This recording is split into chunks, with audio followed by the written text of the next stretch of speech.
Shout out to those editors for going crazy at Alexandra's exit. Hi, hello everyone, my name is Jer, and this ain't my first rodeo. Today we are talking about Drag Race España Season 5, Episode 8. This is the Comedy Roast Challenge. It is a rainy day here in California, so I'm not sure if you can hear the rain, but it sounds so nice. We are finally in top 6. I'm not gonna lie, this is kind of the lineup that I expected to be here. However, I kind of thought Denebola was going to be here over Alexandra. Not necessarily because I preferred one over the other, but because the judges seemed to gravitate towards Denebola a lot. They didn't seem to like Alexandra. In fact, I think they put her in the bottom too many unnecessary times. I think there were a couple positions that she could have been safe in rather than low. And so I thought Denebola would be here.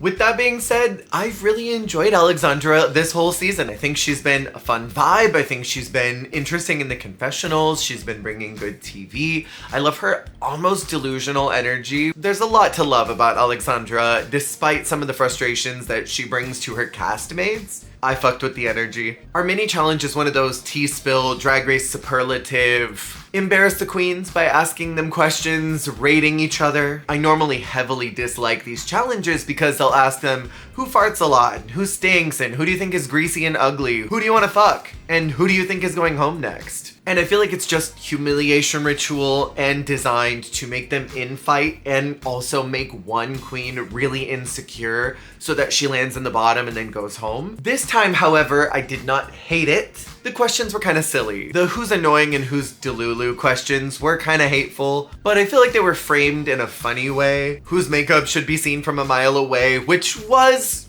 really hateful. That one was rude. I completely disagreed that Margarita was the one who more of the girls thought deserved to be seen from far away. Just from what we're seeing on camera, I love Margarita's beat. I think she looks stunning. But to be fair, I don't think I would choose any of them. This whole group is mugged down. I can't think of anybody even on the cast that I would be like, oh, look at them from far away, because they all look great. Daphne Mugler wins that mini challenge, and it's announced that they're going to do a roast. Drag Race España loves their comedy challenges, and they love to do them at this late stage of the game. I was cautiously optimistic because when it's good, it's good. And I like the thesis of this season's roast. Since this is the last week that one of the heart pieces will go out, which they've been calling your inheritance, the whole theme of the episode is about death, inheritance, will reading, last rites, all of that. And so I enjoyed that vehicle of a comedy challenge. As the winner of the mini, Daphne gets to assign the order of that roast. I was extremely confused by her choice to put herself at the end. If I had the ability to pick where I went, I would either put myself after the least funny performer in the room, or I'd open the show. Someone thought that was a key. I would put myself in a more advantageous position that would make me look funnier, or at least not highlight that I wasn't funny. Daphne has not really proven to be great at comedy or improv, so I think it was kind of a mistake to put herself at the end. Before we move into the challenge, I want to say that I loved Chaldea's workroom look. That mesh rhinestone nude illusion shirt with the unbuttoned top and the lower half of it. Tingles. I love Chaldea's personal style. I just think their gender. And Chaldea really is a main player this week in the edit because her and Nyx have a conversation about body image, about being thin, and the praise that you get while being thinner. This is an epidemic in the world, but when you magnify it to queer spaces, it really is a problem that we highlight thin folks and praise them for being thin, but kind of pay dust to people who are plus size or fuller figured. And I think this is an important conversation that deserves to be highlighted. So let's talk about this challenge. Again, I love the vehicle of reading a will as your roast. You're dividing up your estate to the panel, to the current cast, and the eliminated queens. Love that they were there. And you can have a lot of fun with this, I think. Laka Odia opens up the night, and she stages a coup. I gotta commend her for being committed to her character every week. I do feel like she's shown a lot of flexibility through the competition and not just relying on the same concept. But I enjoy that she has a firm, solid idea of who her drag character is, commits to that, and drives it wherever she needs to when the challenge allows her to. I thought she was very funny. She came off naturally, she was concise, her jokes flowed well, and something that was impressive to me was how they rolled off her tongue as if they weren't rehearsed. Like she was just saying them right then and there. That's kind of a skill to be able to present a joke and not sound rehearsed or read. One of my favorite jokes was regarding Alexandra, how she was gonna leave all the rest of her things to her, but Alexandra had to use them all in one look. I think it's funny because Alexandra has kind of been a little everything but the kitchen sink in a lot of her looks. So that was funny. And overall, I feel like Claudia set the bar very, very, very high. The runway prompt is dressed to die, and Claudia is a bullfighter. I was obsessed with this look, this character that got horned to death, because the androgyny of incorporating such a masculine sport, I think bullfighting falls under sports, while mixing that with femininity and high drag, I think was a cool androgynous move. That slick styled hair was so hot on them. Visually, I very much enjoyed that bubblegum pink because it tosses in some of that traditional femininity or idea of what is feminine into such a hyper masculine silhouette. I had one tiny little issue, and that was with the earrings being red. I just kind of eagle-eyed that, and that drew my attention away from all the beautiful pink that was lower because the earrings didn't match anything on the costume, and I kind of wish that it did. That's a slight minuscule nitpick, but it drew my eye to it in a not so positive way. Satine Greco is next. I loved the look in the roast. That pink polka dot on that black dress was classic glam. I think she greatly understood her character of being this mother who is presenting her will to her family and extended family. Her setups and punchlines were thorough, they were concise, and they were cutting. And she did something you don't normally see in a roast challenge, which was her improving on the fly. There's a moment where Anna didn't catch the joke, so she asks Supreme for something clarifying. Satine then doubles down and adds to the joke, making it better. And that is the sign of a true professional. Someone who's listening while they're improving, because that's hard to do. Usually the girls are so rigid in their readiness and preparedness that they cannot flex while in the heat of a challenge. And so I greatly appreciated seeing even more professionalism from this very clear winner in the room. Her dying at the end was a perfect end cap to her set, and I think that she kept the energy bar very high. On the runway, she had one of my favorite looks. I love this showgirl who is performing, but the show must go on. It doesn't matter that a lamp fell down and hit her head and she is bleeding out all over her dress. She is going to keep performing until the number is done. It was all very silly, it was all very camp, but it was super couture. I love that she committed to the blood and was not afraid to put that all over that dress. It told me a story, it made me giggle. It was my favorite look of the night. Complete and total slay. Next in the challenge is Nyx. I will say I love that chunky houndstooth. Big fan of a houndstooth. And she looked stunning. Unfortunately, look is half the mark. She picked a difficult character, one who is rich and snobby, and I love the idea of a rich woman coming and sharing her will, maybe even withholding a lot of love. I think you could make a lot of jokes about the remnants of garments that they could have. There's a very clear start, middle, and end for where this character could have gone. And what's confusing to me is that Nyx is a great actress, and she has proven that again and again and again throughout the season.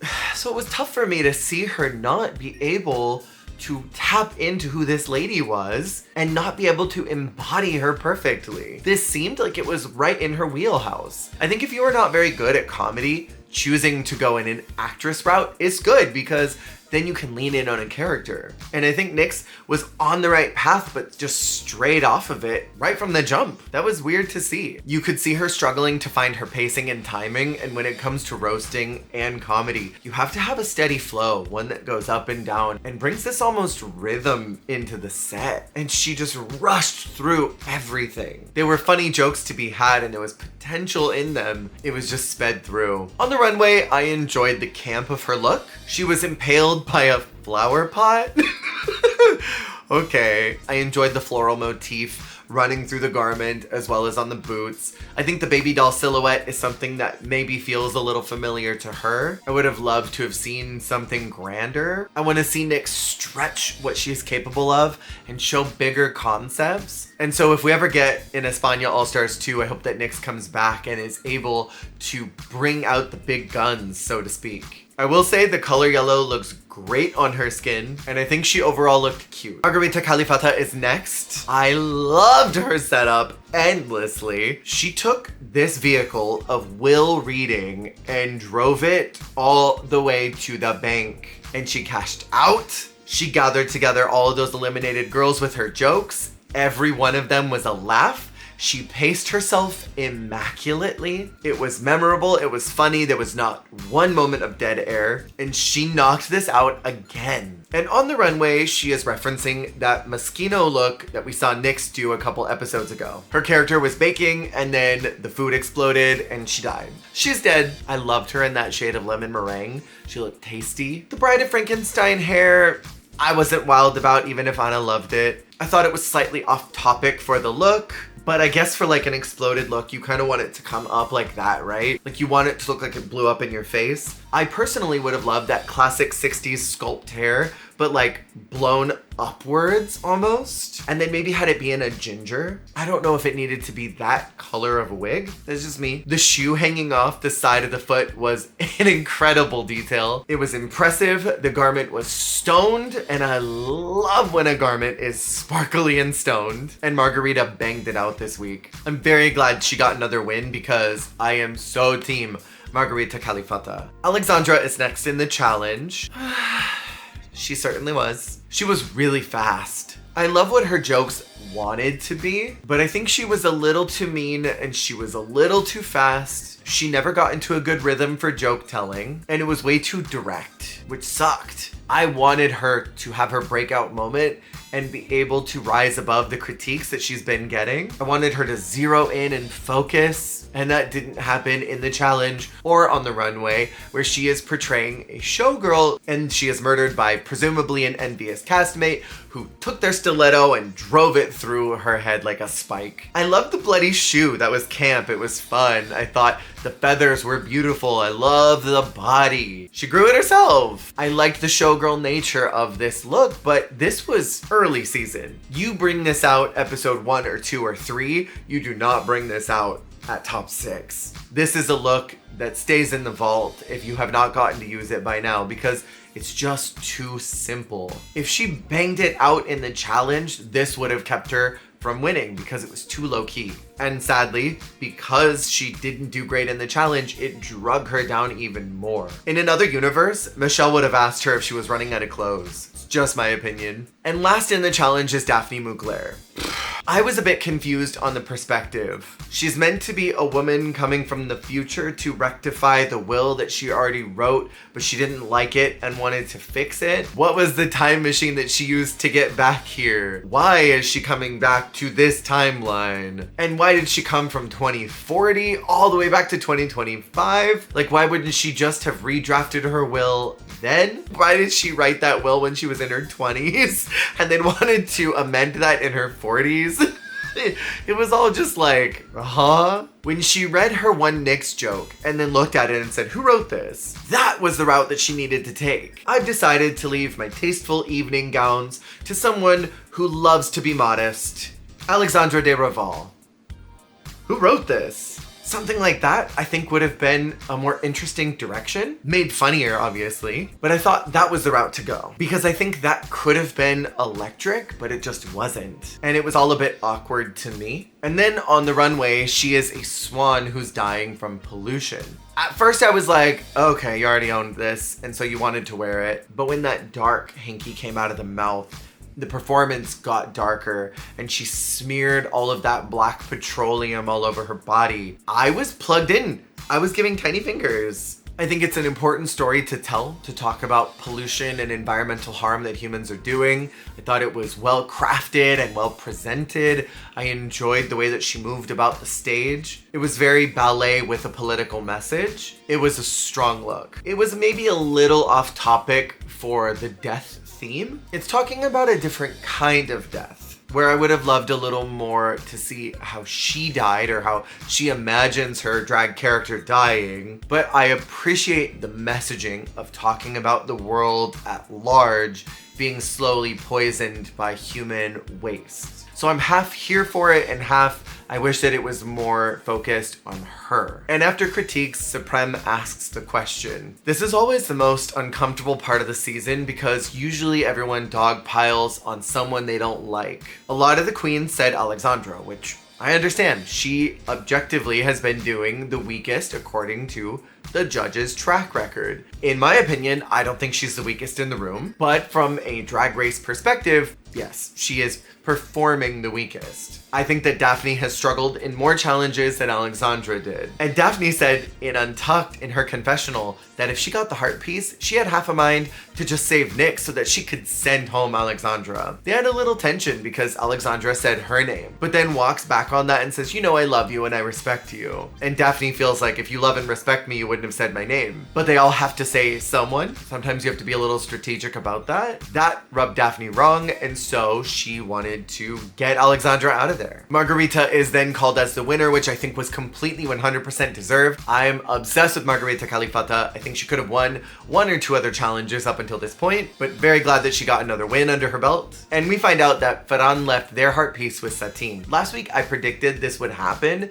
because I feel like the group knows that Satine will make the most judicial choice for the entire group. She is mother, and so I respect the choice. She has a hard time making this decision, and you can tell that she was conflicted about what to do. And I was sure that she was going to save someone else because she goes on a mini monologue that Alexandra is the strongest one there, but then saves Nyx, which prompts Nyx to say in her confession, wait, so do you think I'm not a threat then? Is that why you saved me? Like Satine purposefully had the two stronger contestants lip sync against each other so one of them would go and make the competition a little easier. Saving Nyx could potentially lock her in for next week's bottom, potentially also saving Satine down the road. Maybe the wording wasn't right, but that's kind of how it came off to me, and I think that's how it came off to Nyx too. And the lip sync song is La Original. When Daphne vogued across that stage while walking and then did that backwards dip, I was screaming. This lip sync was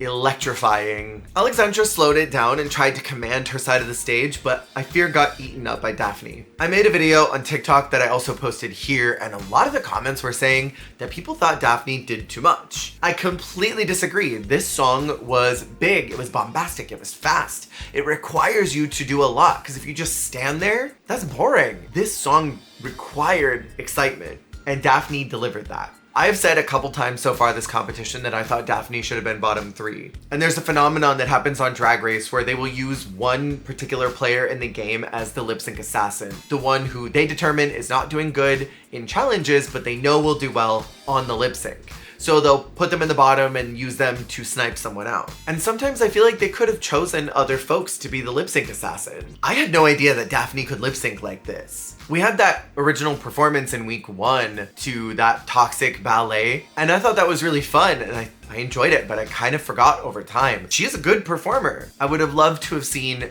more of that in challenges where she didn't do as well. Because there have been times where I thought Alexandra was fine, did not deserve bottom 2. Didn't even deserve bottom 3. Daphne did. And Daphne would have given a show. Not that Alexandra didn't, but I don't think that Alexandra deserved some of her bottom placements. And I think we could have had just as many exciting lip syncs had Daphne replaced that bottom 2 spot in a couple challenges. The audio of her saying I work in Barcelona 6 nights a week was dastardly evil and someone needs to go to prison.